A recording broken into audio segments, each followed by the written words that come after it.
Assalamualaikum warahmatullahi wabarakatuh.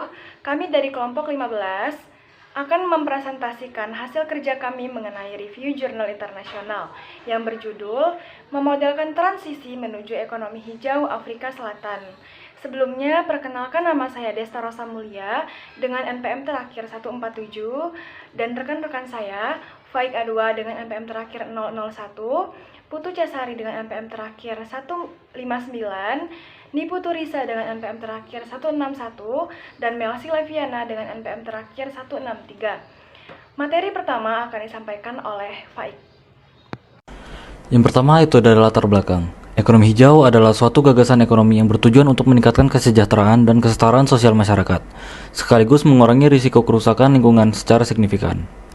Negara berkembang saat ini tengah membentuk strategi pembangunan dan pertumbuhan ekonomi dengan menggunakan konsep ekonomi hijau yang masih menjadi perdebatan perekonomian setelah terjadi krisis keuangan tahun 2008. Faktor pendorong diperlukannya ekonomi hijau yaitu penggunaan sumber daya yang terbatas secara terus-menerus, perubahan iklim global, dan generasi manusia selanjutnya memiliki hak menempati lingkungan yang baik, bukan dalam kondisi yang buruk akibat perbuatan generasi sebelumnya. Selanjutnya ada literatur review. Beberapa penelitian berfokus pada potensi ekonomi hijau di Afrika Selatan, termasuk dampaknya terhadap pertumbuhan ekonomi, penciptaan lapangan kerja, dan pembangunan berkelanjutan. Beberapa bidang penelitian utama meliputi energi terbarukan, pertanian berkelanjutan, pengelolaan limbah, dan inovasi ramah lingkungan. Juga terdapat fokus pada kerangka kebijakan dan peran pemerintah dalam mendorong inisiatif ekonomi hijau. Literatur menggarisbawahi pentingnya transisi menuju ekonomi hijau untuk pembangunan berkelanjutan di Afrika Selatan. Faktor pendorong utama transisi menuju ekonomi hijau antara lain adalah tekanan yang terus-menerus terhadap sumber daya yang terbatas, peningkatan kesadaran akan perlunya ketahanan energi dan air, kekhawatiran terhadap perubahan iklim global, dan keadilan antar generasi. Afrika Selatan bercita-cita menjadi negara yang berkelanjutan, sejahtera secara ekonomi, dan mandiri yang menjaga demokrasinya dengan memenuhi kebutuhan mendasar rakyatnya, dengan mengelola sumber daya ekologi yang terbatas secara tanggung jawab untuk generasi saat ini dan masa depan, dan dengan memajukan sistem terpadu yang efisien dan efektif, sehingga muncullah berbagai kebijakan, strategi, dan rencana yang ada terkait ekonomi hijau di Afrika Selatan. Metode penelitian yang digunakan dalam penelitian ini yaitu dengan memprioritaskan sektor-sektor fokus SIGEM, lalu mengidentifikasi target khusus ekonomi hijau di Afrika Selatan untuk wilayah-wilayah yang diprioritaskan, dan mengidentifikasi sektor yang mungkin untuk mempertimbangkan dalam upaya pemodelan. Yang pertama ada memprioritaskan sektor fokus SIGEM. Untuk mencapai penelitian ekonomi hijau, maka dibentuk 3 kelompok yang akan melaporkan diskusi mereka dalam sesi umpan balik. Dalam hal mengidentifikasi area fokus, disepakati bahwa 4 area yang harus dipertimbangkan dalam SIGEM mengingat keterbatasan waktu dan ketersediaan data untuk proses pemodelan. Yang kedua ada mengidentifikasi target khusus ekonomi hijau. Sehubung dengan penentuan prioritas target, para peserta umumnya merasa sulit untuk mengukur target. Oleh karena itu, diputuskan bahwa target jangka menengah 2020 dan jangka panjang 2030 harus ditentukan dengan menggunakan kebijakan dan rencana yang ada seperti jalur pertumbuhan baru dan rencana pembangunan nasional. Lalu mengidentifikasi skenario yang mungkin untuk dipertimbangkan dalam upaya pemodelan. Dalam hal ini, menentukan skenario yang tepat, terdapat keterbatasan waktu bagi peserta untuk mengeksplorasi skenario yang mungkin terjadi. Namun terdapat beberapa indikasi permasalahan yang perlu diselidiki dalam upaya pemodelan, antara lain pertumbuhan ekonomi Afrika Selatan rata-rata 4,7% per tahun pada tahun 2030, resesi global yang bersifat double dip seperti yang dialami pada tahun 2008 antara tahun 2012 dan 2017. Lalu pemanasan global antara 4 dan 6%, dan menipisnya sumber daya alam khususnya puncak minyak dan puncak batu bara untuk Afrika Selatan pada tahun 2020. Di sini saya akan memaparkan hasil dan pembahasan. Yang pertama ada perbandingan skenario ekonomi hijau GE2% and GETS dengan skenario business as usual BAU dan BAU 2%. SIGEM mewakili bidang lingkungan hidup, sosial, dan ekonomi nasional Afrika Selatan tanpa pemilahan di tingkat provinsi atau kota, mengingat ketersediaan data pada skala nasional jangka waktu simulasi dimulai pada tahun 2001 dan diperpanjang hingga tahun 2030. Hal ini sejalan dengan jangka waktu rencana pembangunan nasional Afrika Selatan saat ini. Sebelumnya, kita perlu mengetahui apa itu skenario GE2% and GETS dan skenario BAU and BAU 2%.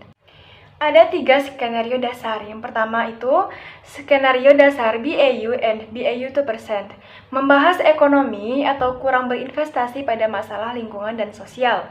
Yang kedua ada skenario ekonomi hijau 2% or GE 2%, yaitu memberikan investasi pada sektor-sektor secara merata tapi umum.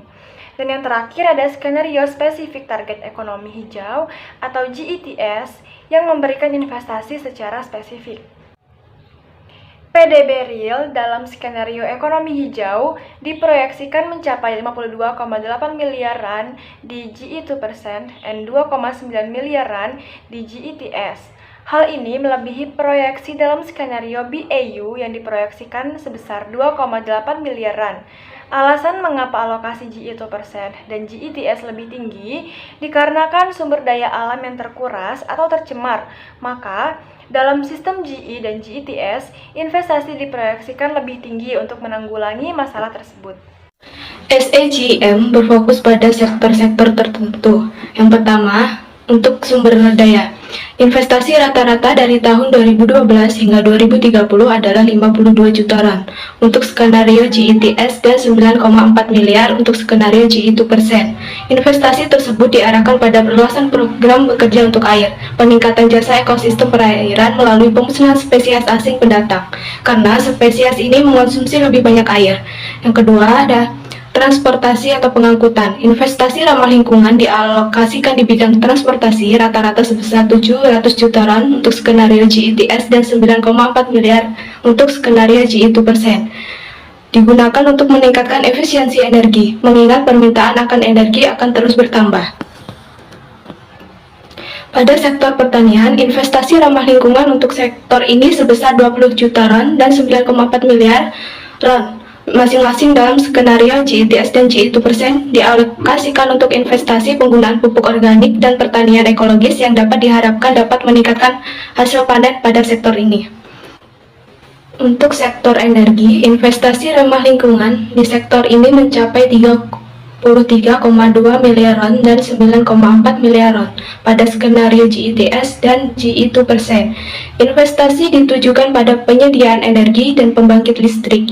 Investasi ini digunakan untuk keperluan pembiayaan seperti 26,9% untuk nuklir, 1,9% untuk penyediaan yang dipompa, 0,7% untuk hidro, 12,9% untuk tenaga surya, 11,4% untuk tenaga angin, dan 46,1% untuk batu bara dalam skenario GET. Tantangan yang tidak diatasi SAGM.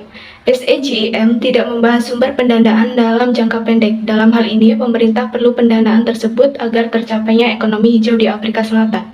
Kontribusi SAGM adalah sifatnya yang dinamis dan merinci di setiap sektor. Selanjutnya yaitu kesimpulan, Afrika Selatan sedang mengupayakan ekonomi hijau di lingkungannya dengan nama model Ekonomi Hijau Afrika Selatan atau biasa disebut dengan SAGEM. SAGEM berisi tentang investasi pendanaan untuk mengelola ekonomi hijau yang ditujukan untuk sektor tertentu yang berkaitan dengan perekonomian di Afrika Selatan. Berdasarkan target dan pengeluaran yang direncanakan, SAGEM mengidentifikasi peluang yang memungkinkan untuk mencapai target yang diinginkan. Terwujudnya ekonomi hijau memastikan bahwa aset alam dapat memberikan potensi ekonomi penuh secara berkelanjutan. Pelaksanaan akuntansi lingkungan merupakan bentuk nyata manajemen perusahaan atas berkurangnya nilai lingkungan akibat dari kegiatan ekonomi perusahaan atas berkurangnya nilai lingkungan akibat dari kegiatan ekonomi perusahaan, sehingga dampak sosial dan lingkungan yang berfungsi di dunia harus diperhitungkan di tingkat bisnis.